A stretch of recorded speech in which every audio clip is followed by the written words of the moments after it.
السلام علیکم، دس از کرن۔ ضابطہ فوجداری کے سلیبس کو ہم نے 2 حصوں میں ڈیوائڈ کیا تھا، 2 لیکچرز میں ہم نے اسے کور کیا ہے۔ فرسٹ لیکچر میں ہم نے 84 تک پڑھا تھا، جبکہ نیکسٹ جو سیکشنز یعنی کہ دفعات ہیں وہ ہم اس لیکچر میں پڑھیں گے۔ تو جس نے پچھلا لیکچر نہیں دیکھا تو سب سے پہلے وہ پچھلا لیکچر دیکھ لیں تاکہ آگے آسانی سے کیا جا سکے۔ تو آج کے اس لیکچر میں ہم دفعہ 87 یعنی کہ سیکشن 87 سے سٹارٹ کریں گے، جس میں مفروض شخص کے متعلق اشتہار کے بارے میں بتایا گیا۔ اگر کسی عدالت کو شہادت لینے کے بعد اطمینان ہو جائے کہ کوئی شخص جس کے خلاف اس عدالت سے وارنٹ گرفتاری جاری ہوا ہے وہ اس غرض سے مفروض یا روپوش ہو گیا ہے، تو ایک تحریری اشتہار جاری کرے کہ شخص مذکور مقررہ میعاد کے اندر ویسے اشتہار کے جاری ہونے کی تاریخ سے 30 دن سے کم نہ ہوگی، ایک خاص مقام اور خاص وقت پر حاضر ہو۔ نیکسٹ، اشتہار کس طرح سے مشتہر کیا جائے گا اس کا طریقہ کار بتایا گیا ہے۔ قصبہ یا گاؤں کے کسی نمایاں حصے پر اعلانیہ یعنی کہ لوگوں کو پڑھ کر سنایا جائے گا جہاں ویسا شخص عموماً رہتا ہو۔ دوسرا، اس کے مکان یا مسکن کے کسی نمایاں حصے پر لگا دیا جائے گا یا گاؤں کے کسی نمایاں مقام پر چسپاں کر دیا جائے گا۔ ایک نقل کچہری کی عمارت کے کسی نمایاں مقام پر چسپاں کر دی جائے گی، اور اشتہار جاری کرنے والی عدالت کا یہ تحریری بیان کہ اشتہار حسب ضابطہ ایک مقررہ تاریخ کو مشتہر کیا گیا ہے، اس بات کی قطعی شہادت ہوگا کہ اس دفعہ کے تقاضوں کو پورا کیا گیا ہے اور اشتہار ویسے دن ہی مشتہر کیا گیا تھا۔ دفعہ 88 میں مفروض شخص کی جائیداد کی کلکی کہ اگر وہ مقررہ وقت میں اشتہار شائع ہونے کے بعد حاضر نہیں ہوتا عدالت کے روبرو تو کیا طریقہ کار اختیار کیا جائے گا، تو ایسی صورت میں اس کی جائیداد کو کل کر دیا جائے گا۔ اشتہار زیر دفعہ 87 جاری کرنے والی عدالت مجاز ہے کہ اشتہاری شخص کی کسی جائیداد منقولہ یا غیر منقولہ دونوں کو کرک کر سکتی ہے، اور کوئی ایسی جائیداد کی کرکی بھی جائز ہوگی جو اس ضلع میں واقع ہو جس میں کرکی ہونی ہو، اور اس روح سے ویسے شخص کی ملکیتی جائیداد واقع بیرون ضلع مذکور کی کرکی بھی اس وقت جائز ہوگی جبکہ حکم کی پشت پر سیشن جج کا حکم لکھ دیا جائے جس کے ضلع کے اندر ویسی جائیداد ہو۔ نمبر 3، اگر کرکی کا حکم اس جائیداد کے متعلق ہو جو قرضہ یا دیگر جائیداد منقولہ ہو تو دفعہ اعضاء کے تحت کرکی مندرجہ طریقہ سے کی جائے گی، بذریعہ قبضہ بالجبر، بذریعہ تقرری محصل، یا ویسی جائیداد اشتہاری شخص کو اس کی طرف سے کسی اور شخص کو حوالے کیے جانے کی ممانعت کے تحریری حکم کے ذریعے، یا پھر ان دونوں طریقوں میں سے 2 طریقوں سے کیا جا سکتا ہے۔ اگر جائیداد جس کی کرکی کا حکم صادر ہو غیر منقولہ ہو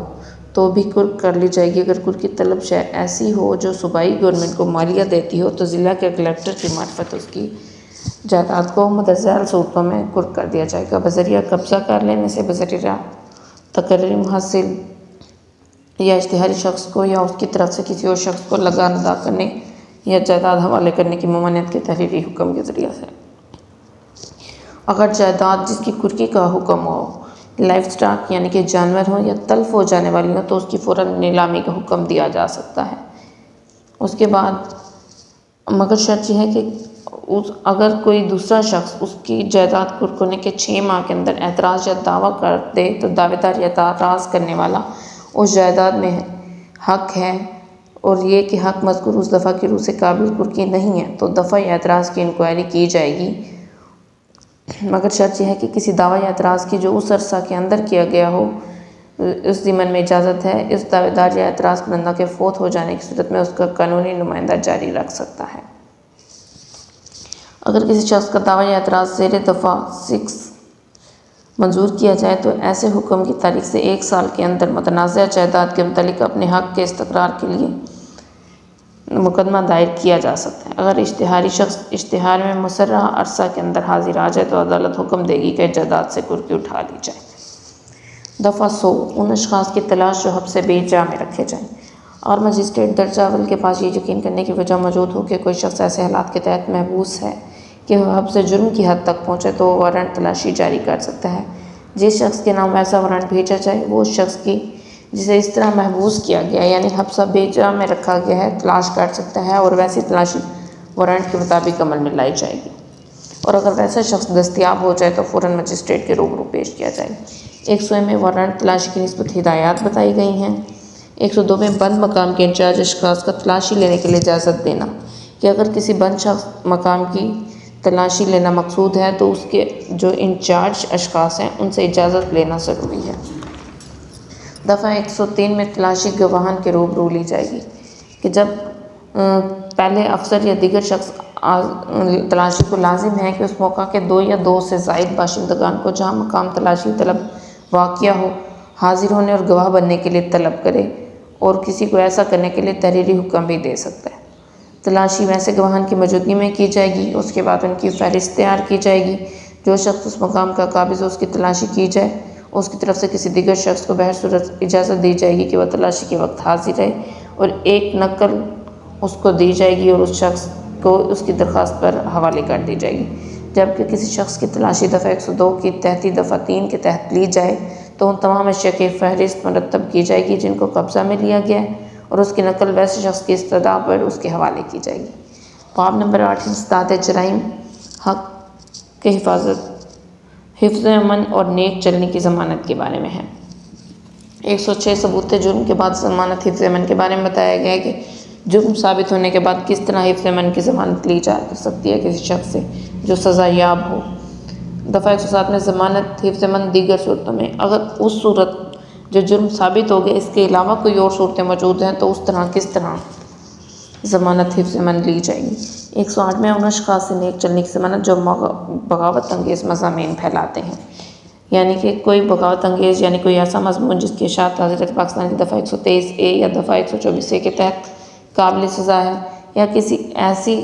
اشاعت حضرت پاکستان کی دفعہ 153A کے تحت قابل سزا ہے۔ کسی جج کے متعلق کوئی ایسی بات ہے جو کہ مجرمانہ یا حتیٰ کہ عزت کی حد تک پہنچا اور ڈیفیم کرنے کی کوشش کرے تو ویسا مجسٹریٹ مجاز ہے کہ اس کی رائے میں کارروائی کرنے کی کافی وجہ ہو تو اس سے ضمانت نیک چلنی لے سکتا ہے۔ 109 میں آوارہ گردوں اور مشتبہ اشخاص سے ضمانت نیک چلنی کے بارے میں بتایا گیا ہے کہ آوارہ گردوں اور مشتبہ اشخاص سے ضمانت نیک چلنی کس طرح دی جائے گی۔ 110 میں عادی مجرمان سے ضمانت نیک چلنی کے بارے میں بتایا گیا ہے۔ عادی مجرمان میں آتن سرقہ بالجبر کرنے والے، نقب زن، چور وغیرہ اور آتن مال مذکورہ لینے والے شامل ہیں۔ آتن چوروں کی حفاظت یا ان کو پناہ دیتا ہے، کوئی چوری شدہ مال کے چھپانے یا تصرف کرنے میں مدد دیتا ہے۔ آتن بچوں اور عورتوں کو لے بھاگنے یا بھگا لے جانے کا یا استحصال بالجبر یا دغا یا نقصان رسانی کا جرم کرتا ہے تو ویسا کرنے کا اقدام کرتا ہے تو اس شخص کے جانے میں اعانت کرتا ہے، یا کوئی جرم قابل سزا زیر باب 14 تازیدہ پاکستان کرتا ہے تو ایسا شخص جان پر کھیل جانے والا اور خطرناک شخص ہے۔ اگر وہ بلا ضمانت آزاد رہے تو لوگوں کو اندیشہ ضرور پہنچائے گا تو ویسے مجسٹریٹ کو اختیار ہے کہ مدرجہ بالا شخص کی بات کی وجہ دریافت کرے، کیونکہ اس نے متعلقہ معاملہ کے نیک چلن رہنے کی ایسے بیعت کے 3 سال سے زیادہ نہ ہو مجسٹریٹ کی تجویز سے مقرر کو لکھوایا جا سکتا ہے۔ یعنی کہ آتن سرقہ بالجبر کرنے والے اور آتن کوئی بھی جرم کرنے والے جو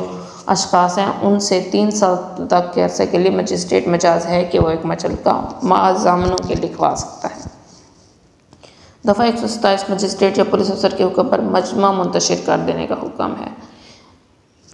تعزیرات پاکستان کی دفعہ 141 میں مجمع خلاف قانون کے بارے میں بتایا گیا ہے اور اس کی سزا 143 میں بتائی گئی، اور 127 ضابطہ فوجداری میں اس کے حکم پولیس افسر کے حکم پر مجمع منتشر کرنے کا حکم دیا گیا ہے۔ دفعہ 144 ان مقدمات جن میں عمل باعث تکلیف یا لاحق خطرہ کی صورت ہنگامی ہو فی الفور قطعی حکم صادر کرنے کا اختیار دیا گیا ہے۔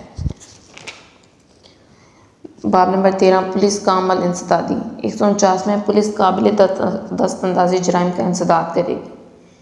150 میں بتایا گیا کہ ایسے جرائم یعنی کہ قابل دست اندازی جرائم کے ارتکاب کی نیت کی اطلاع۔ 151 ہے ویسے جرموں یعنی کہ وہ بھی قابل دست اندازی جرائم آ جائیں گے، ان کے انسداد کے لیے گرفتاری۔ پہلے ہے کہ وہ ان کا انسداد کرے گی، پھر اگر کوئی ارتکاب کرنے کی نیت رکھتا ہے تو اس کی اطلاع ہے، پھر انسداد کے لیے گرفتاری، اور اس کے بعد اگر وہ جب گرفتاری کرتے ہیں کسی سرکاری جائیداد کو نقصان پہنچانے کا انسداد کرے گی۔ اس کے بعد باٹوں اور پیمانوں کا معائنہ کے بارے میں بتایا گیا۔ باب نمبر 14 پولیس کو اطلاع پہنچانا اور اس کے اختیارات تفتیش کے بارے میں بتایا گیا۔ 154 میں ہے قابل دست اندازی جرائم کی اطلاع، اور 155 میں ہے ناقابل دست اندازی جرائم کی سزا۔ 154 جرم قابل دست اندازی کے متعلق ہر ایک اطلاع اگر زبانی کسی افسر انچارج پولیس اسٹیشن کو دی جائے تو وہ اسے خود تحریر کرے۔ ہدایات ضبط تحریر میں لائی جائے گی اور تحریر اطلاع دہندہ کو پڑھ کر سنائی جائے گی۔ ناقابل دست اندازی جرائم میں جب کسی افسر انچارج اسٹیشن کو اطلاع دی جائے اس کی حدود کے اندر کوئی ناقابل دست اندازی جرم ہوا ہے تو اسے چاہیے کہ ایسی کتاب جو حسب بیان مذکور بالا غرض کے لیے رکھی جائے اس میں اس کا خلاصہ درج کرے اور اطلاع دہندہ کو مجسٹریٹ کے روبرو نالش دائر کرنے کی ہدایت دے۔ کوئی پولیس افسر مجاز نہیں ہے کہ بلا حکم مجسٹریٹ درجہ اول یا درجہ دوم جو کسی مقدمہ ناقابل دست اندازی کی تجویز کرنے یا اس تجویز کے لیے عدالت سیشن میں بھیجنے کا اختیار رکھتا ہو ویسے مقدمہ کی تفتیش کرے۔ مطلب کہ قابل دست اندازی جرائم میں جیسے ہم نے 54 میں پڑھا ہے کہ بلا وارنٹ گرفتار کر سکتا ہے اور اس کی تفتیش بھی کر سکتا ہے، لیکن دفعہ 155 جو کہ ناقابل دست اندازی جرائم ہے پولیس افسر کو کوئی اختیار نہیں ہے کہ وہ مجسٹریٹ کی اجازت کے بغیر اس کی تفتیش کرے۔ دفعہ 156 میں مقدمات قابل دست اندازی کی تفتیش کے بارے میں بتایا گیا ہے۔ 160 میں گواہوں کو طلب کرنے کے بارے میں پولیس افسر کا اختیار، یعنی کہ ہر ایک پولیس افسر جو کہ تفتیش کرتا مجاز ہے کہ بذریعہ حکم تحریر ایسے شخص کو اپنے روبرو طلب کرے جو کسی متصل اسٹیشن کی حدود کے اندر ہو اور جو وصول شدہ اطلاع یا اس طرح سے مقدمے کے حالات سے واقف معلوم ہو اور ویسے شخص کو لازم ہوگا کہ طلب کیے جانے پر حاضر ہو۔ اور 162 یعنی کہ وہ جو گواہوں کو 160 میں طلب کر کے ان سے جو پوچھ چکا ہے تو ان سے جو بیانات لیے جائیں گے ان پر نہ ہی دستخط کیے جائیں گے اور نہ ہی ان کو بطور شہادت استعمال کیا جائے گا کیونکہ وہ تفتیش میں لیے گئے۔ 165 میں پولیس افسر کا تلاشی لینا کہ کس طرح سے وہ سرچ کر سکتا ہے، تلاشی لے سکتا ہے، جس طرح دفعہ 51 اور 52 میں گرفتار شدہ شخص کی تلاشی اور 52 میں عورتوں کی تلاشی کے بارے میں احکام موجود تھے۔ 166 میں ہے کہ جب پولیس اسٹیشن کسی اور افسر سے وارنٹ تلاشی جاری کرنے کی درخواست کرتا ہے کہ کوئی دوسرا شخص وارنٹ تلاشی جاری کرے۔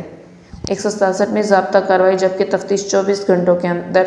ختم نہ ہو سکے اس کے بارے میں بتایا کہ جب کبھی کسی شخص کو گرفتار کیا جائے اور حراست میں روک رکھا جائے اور یہ ظاہر ہو کہ تفتیش اس عرصہ 24 گھنٹے کے اندر مکمل نہیں ہوئی جو دفعہ 61 یعنی کہ 24 گھنٹے سے زیادہ حراست میں نہیں رکھا جائے گا،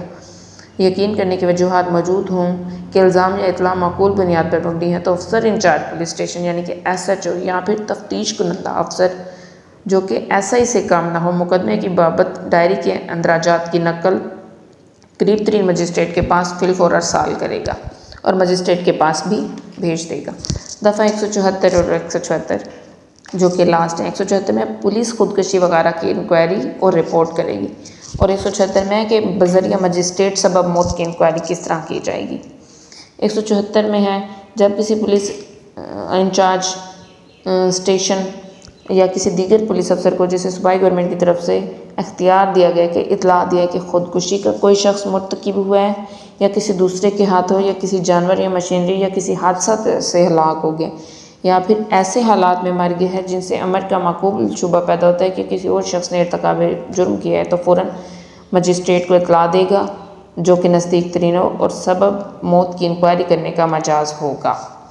جبکہ 176 میں سبب موت کی انکوائری بذریعہ مجسٹریٹ بتائی گئی ہے کہ جب کوئی شخص زیر حراست پولیس فوت ہو جائے وہ ہے جنرل پبلک کے لیے، اور یہ ہے جو گرفتار شدہ شخص ہے یا زیر حراست شخص ہے وہ فوت ہو جائے تو مجسٹریٹ کس طرح سبب موت کی انکوائری کر سکتا ہے۔ جب کبھی کوئی شخص زیر حراست پولیس فوت ہو جائے تو اس کے نزدیک ترین مجسٹریٹ جو سبب موت کی انکوائری کرنے کا اختیار رکھتا ہو لازم ہو کہ دفعہ 174 کی تحتی دفعہ 1 کی